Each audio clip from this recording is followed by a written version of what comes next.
Bon, messieurs, dames, avant de commencer le conseil municipal, je vous demande de faire une minute de silence pour le décès de M. Valéry Giscard d'Estaing, président de la France de 1974 à 1981.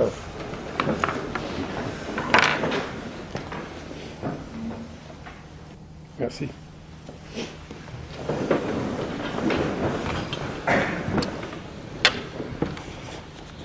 Alors, les pouvoirs. Madame Lopez donne le pouvoir à Jean-Pierre Blairon. Christophe Dupère donne son pouvoir à Christophe Régnier-Duval. Bécard Viviane donne son pouvoir à Martin Mariel. Et Nargis-Laine donne son pouvoir à Christelle Aubertin. Oui. Je peux intervenir avant? Je peux intervenir? C'est pourquoi? Oui, Jean-Pierre. Les comptes rendus antérieurs. Le compte rendu du précédent conseil municipal et du 19. Oui, on les signera la prochaine fois. Justement, on ne les signe pas. Qu'est-ce qui se passe? Il y a encore des anomalies dedans, monsieur le maire. Bon, on les corrigera, vous les signalerez au secrétariat et on les corrigera. Vous ne voulez pas savoir le contenu? Qu'est-ce qu'il y a alors? Déjà, bon, pour celui du 22, donc je rappelle que mon ami s'appelle Florent, non pas Christophe. Eh oui, on a deux du père, d'accord. Ouais. Ça, donc, c'est la deuxième fois. Et pour celui du 19, si vous voulez, donc, vous n'avez pas énoncé de procuration. Ouais. J'ai pas énoncé les pouvoirs la dernière fois, d'accord. Non, sauf erreur de ma part, vous avez énoncé personne. Vous aurez pu me faire la remarque à ce moment-là. Si vous voulez, c'est passé comme une lettre à la poste avec un porte-clés.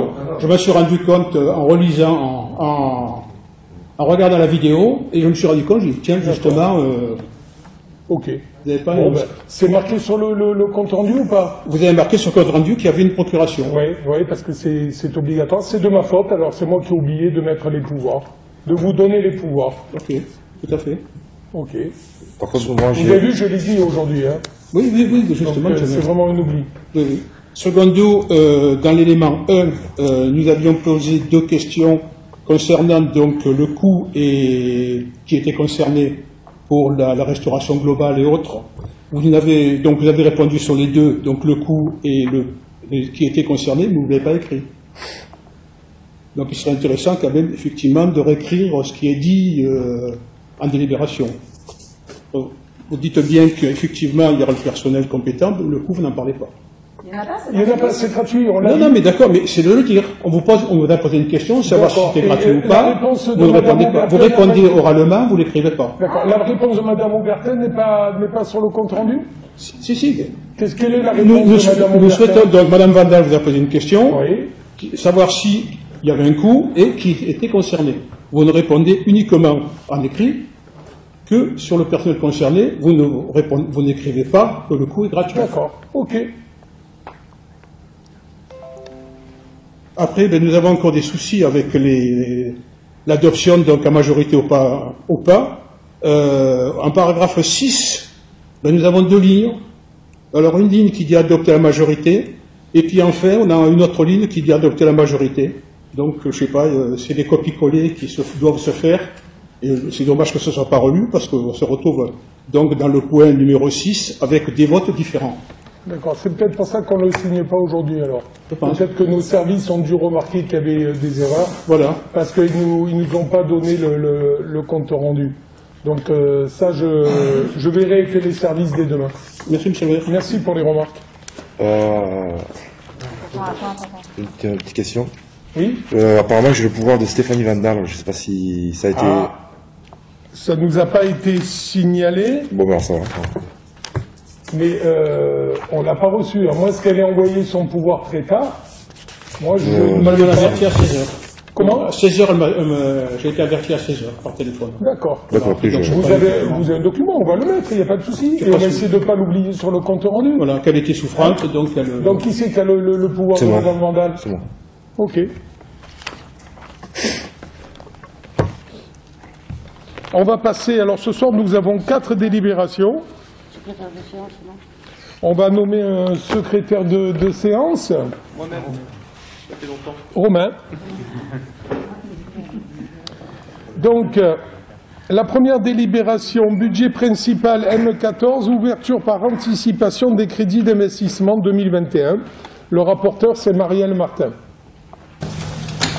Alors, conformément au Code général des collectivités territoriales, dans son article L1612-1, dans le cas où le budget de la commune n'a pas été adopté avant le 1er janvier de l'exercice auquel il s'applique, le maire est en droit, jusqu'à l'adoption de ce budget, de mettre en recouvrement les recettes et d'engager, de liquider et de mandater les dépenses dans la section de fonctionnement dans la limite de celles inscrites au budget de l'année précédente.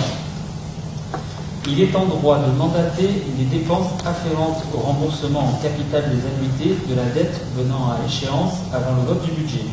En outre, jusqu'à l'adoption du budget, le maire peut, sur autorisation du conseil municipal, engager, liquider et mandater les dépenses d'investissement dans la limite du quart des crédits ouverts au budget de l'exercice précédent, non compris les crédits afférents au remboursement de la dette. Cette autorisation du conseil municipal doit être précise quant au montant et à l'affectation de ces crédits. Il est précisé que cette autorisation ne signifie évidemment pas que les crédits concernés seront effectivement engagés.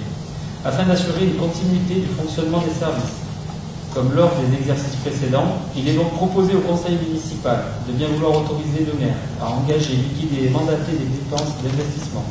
Il est proposé au conseil municipal de faire application de cet article à hauteur de 65 488,35 €. Les dépenses à retenir sont celles des chapitres 20 et 21 à hauteur de 65 488,35 €. Vous avez le tableau en utilisation corporelle, donc le crédit ouvert en 2020 qui était de 44 000. Donc le montant autorisé en 2021 qui représente le quart du crédit est de 11 000 €. Et en 21 mobilisation corporelle, vous avez le crédit ouvert qui était à 217 953,40 € et le quart du crédit autorisé à vote du PP 2021 qui sont de 54 488,35 €, qui nous fait donc un total de 65 448,35 €. Donc, après avoir entendu, il est demandé au conseil municipal de donner un avis favorable à l'engagement des dépenses d'investissement avant le vote du budget primitif 2021 sur la base de l'enveloppe financière définie à hauteur de 65 000 €, 65 488,35 € et d'autoriser M. le maire à signer toutes les pièces nécessaires.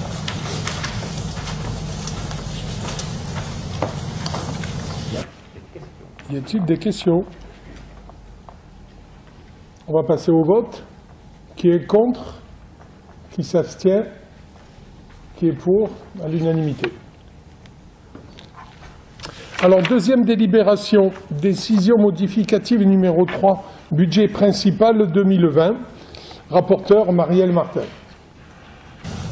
Alors, le budget principal de la commune a été voté le 23 juillet 2020 et des modifications doivent être apportées en recettes pour tenir compte de l'exécution budgétaire.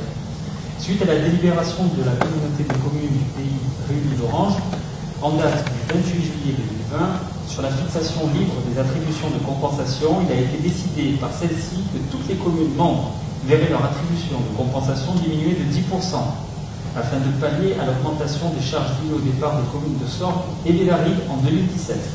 De ce fait, la collectivité voit son attribution de compensation établie pour 2020 à un montant de 899 559,87 €, modifié par un montant de 809 603,88 €.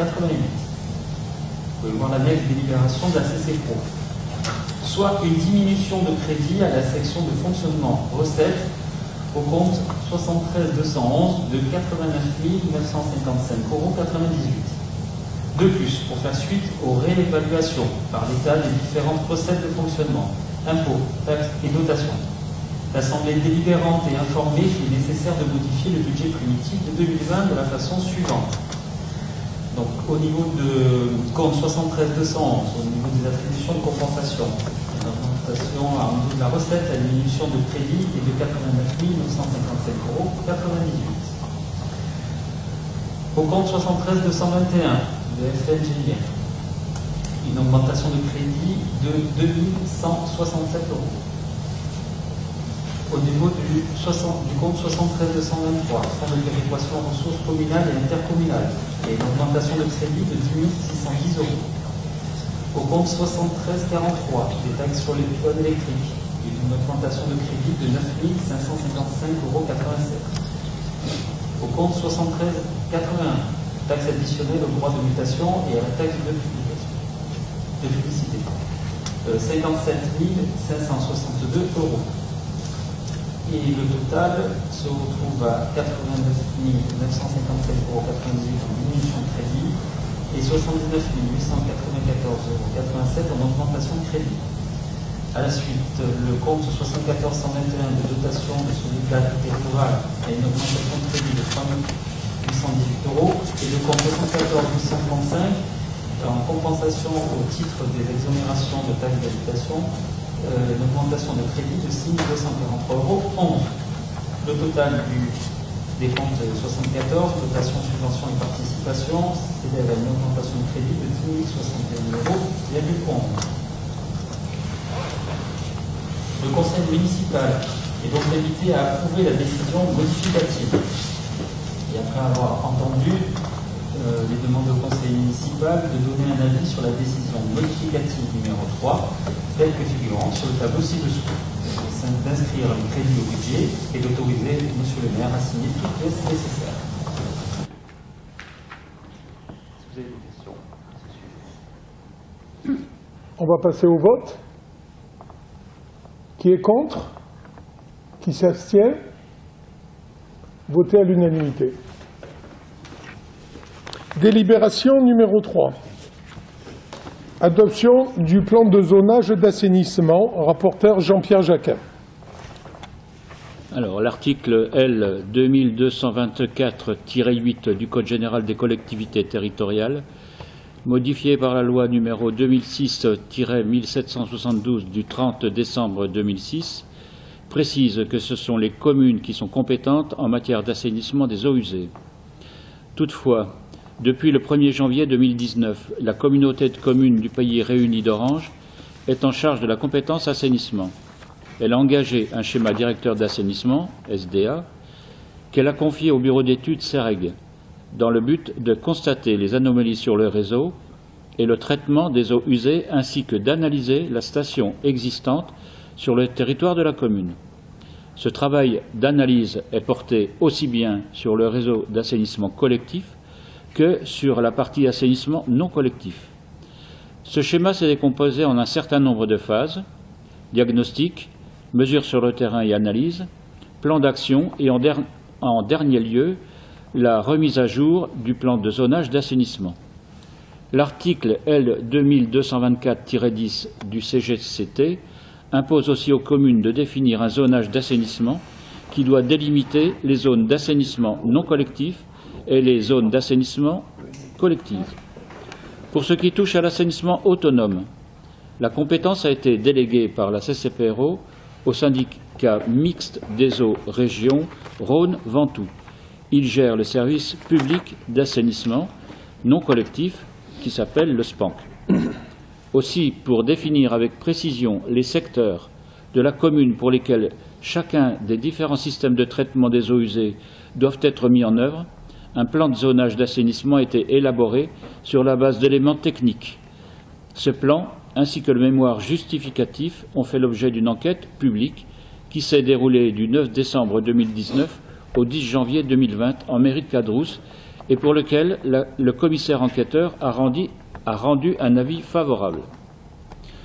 Vu le Code général des collectivités territoriales et notamment ses articles L 2224-8 et L 2224-10, vu la délibération communautaire 2019-109 de la CCPRO du 30 septembre 2019, vu l'arrêté DGS 2019-112 du 19 novembre 2019, de mise à l'enquête publique du plan local d'urbanisme, du périmètre des abords et du plan de zonage d'assainissement, vu le schéma directeur d'assainissement du bureau d'études CEREC, vu les conclusions du commissaire enquêteur en date du 6 février 2020 et son avis favorable, et après avoir entendu l'exposé du rapporteur, il est demandé au conseil municipal d'adopter le plan de zonage d'assainissement ayant été soumis à l'enquête publique et ayant conduit à un avis favorable du commissaire enquêteur en date du 6 février 2020.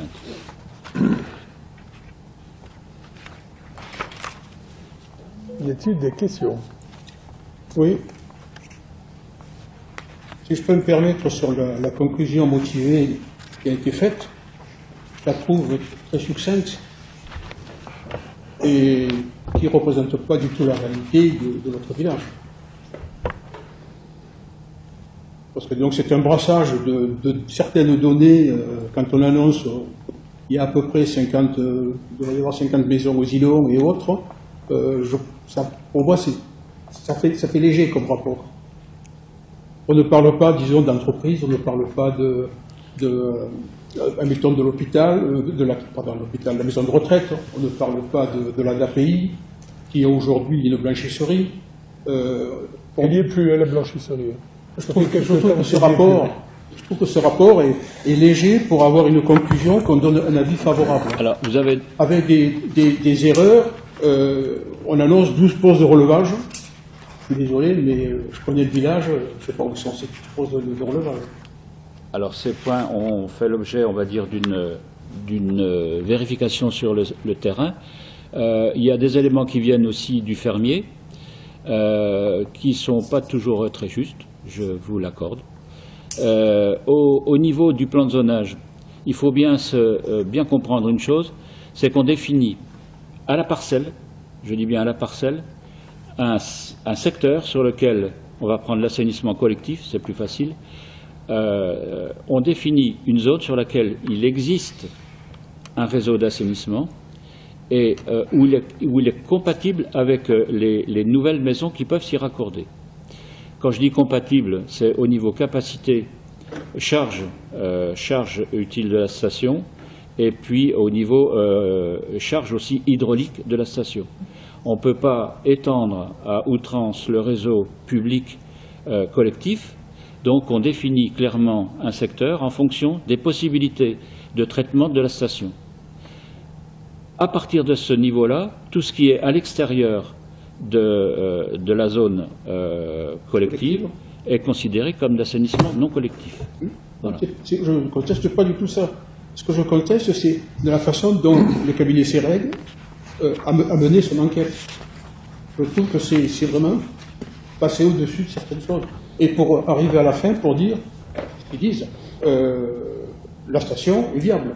Alors, moi je vais rebondir. C'est ce qu'ils disent, la station est viable. Je vais rebondir sur une chose. Ce rapport est daté du 6 février 2020. Ce qu'on fait aujourd'hui, c'est quelque chose qui aurait dû être fait par le passé, et bien avant que nous, on s'installe.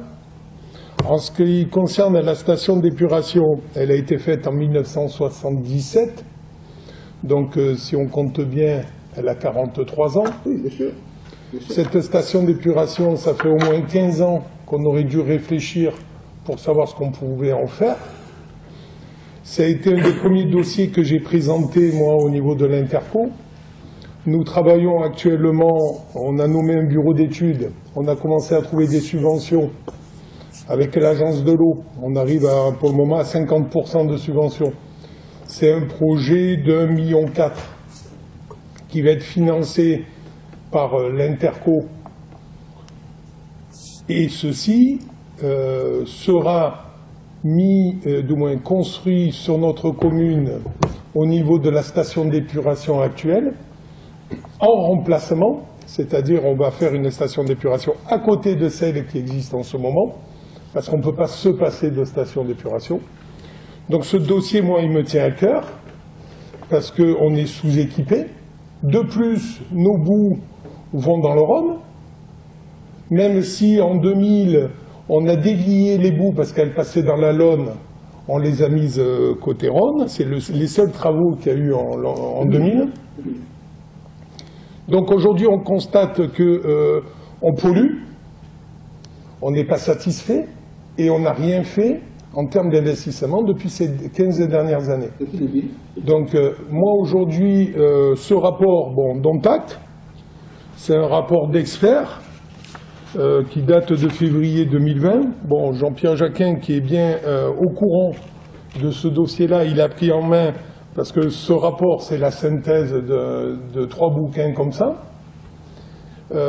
Sachez une chose, que la station d'épuration, moi je me suis engagé auprès de l'Interco, c'est un dossier que je veux mener à son terme, parce qu'il n'est pas normal qu'on pollue comme on pollue aujourd'hui, parce que bon, tout part dans le Rhône, à quelque chose de près. On est hors sujet. Donc voilà. Ce plan de zonage, c'est un constat, et il était temps qu'on prenne des décisions, on les a prises. D'accord, c'est bien.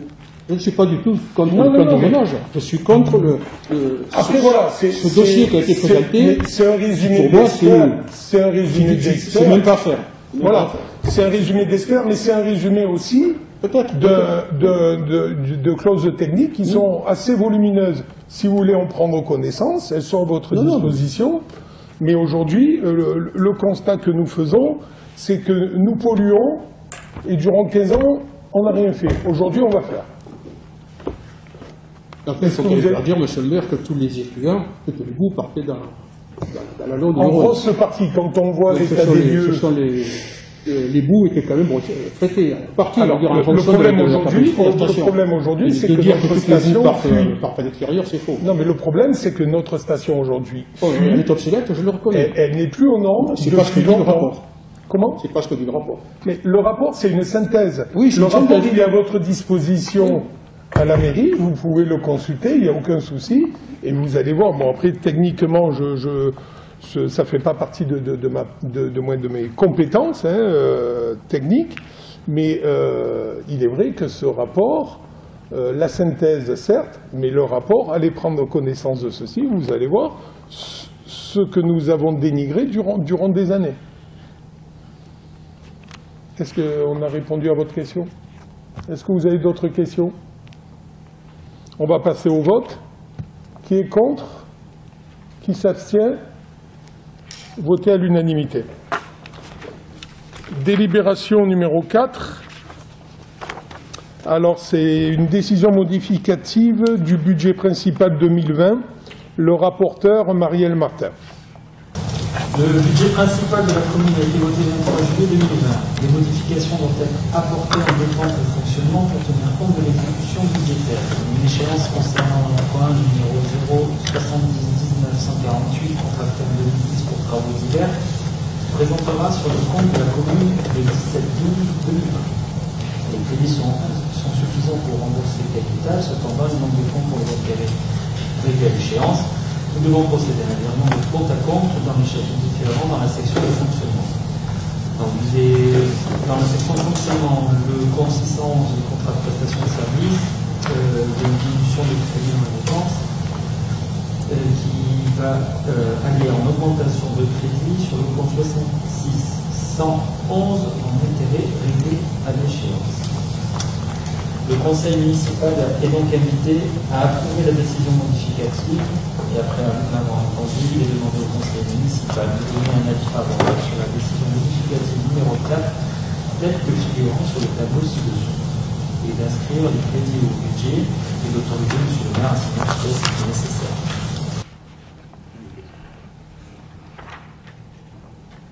On va passer au vote. Qui est contre? Qui s'abstient? Qui est pour? Voté à l'unanimité. Bon, ainsi s'achève notre conseil municipal, le dernier de l'année. Je vous souhaite à tous de très bonnes fêtes. Faites attention à vous. De nouvelles décisions du ministre et du président de la République sont en train de tomber. Donc, le jour de l'an, 6 maximum, couvre-feu, et à partir de mardi, couvre-feu à 20h. Et les lieux culturels fermés jusqu'au 7 janvier. Et cinéma et autres fermés jusqu'au mois de janvier. Et on attend de notre côté... Voilà, et on attend de notre côté tous les décrets concernant tout ce qui est bâtiment public, associatif, sportif, pour savoir si on rouvre ou pas, parce que normalement ça devait être à partir du 15. Mais à mon avis, C'est repoussé aussi. On repousse en 2021. Merci à vous, bonne soirée. Merci.